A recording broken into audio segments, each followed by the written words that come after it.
but he is not there. And backward, but I cannot perceive him. On the left hand, where he doth work, but I cannot behold him. He hideth himself on the right hand, but I cannot see him.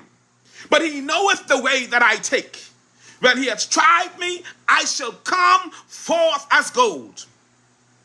Job was a righteous man, a praying man, a blessed man. But in one sweep, Job lost his wealth, his children, his health, and his peace. And to make it worse, it appeared to Job as if God himself went silent. Job couldn't find God in prayer. Job couldn't find God in worship. Job couldn't find God in the storm. At chapter 23, verse 1 through 5, Job says, my complaint is bitter. My hands are tired from wringing them. Oh, if I only knew exactly where God it was. If I could get myself into the room with God right now, I would lay my entire situation before God. I would tell God a piece of my mind, because all the hell I've been catching for nothing. I would like to see what God has to say to me. I would like to know what God will declare in his defense.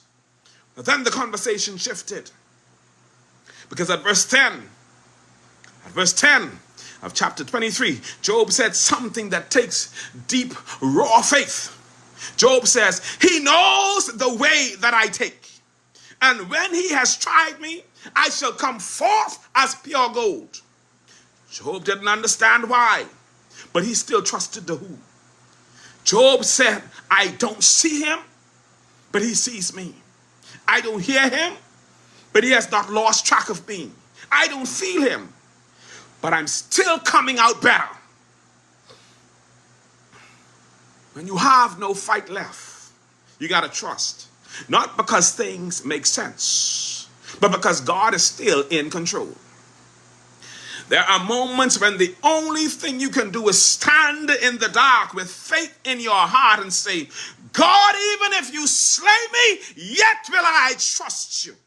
You won't always have clarity. You won't always have answers, but you will always have God. And when he brings you through it, you will shine like gold.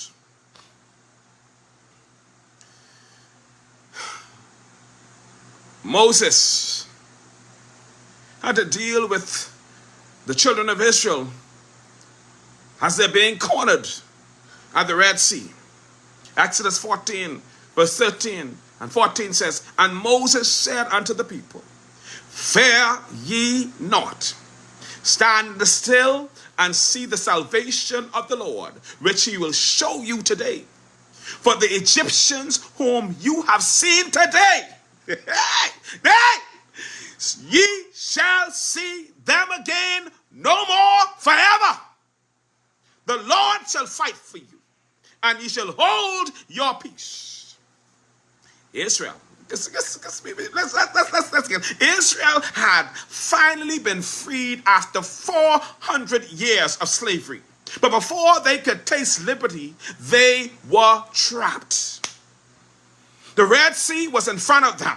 Pharaoh's army was behind them. They had mountains on both sides of them, and panic was within them. They were out of options, out of room, and out of time. And Moses, the leader, didn't tell them that they needed to swim.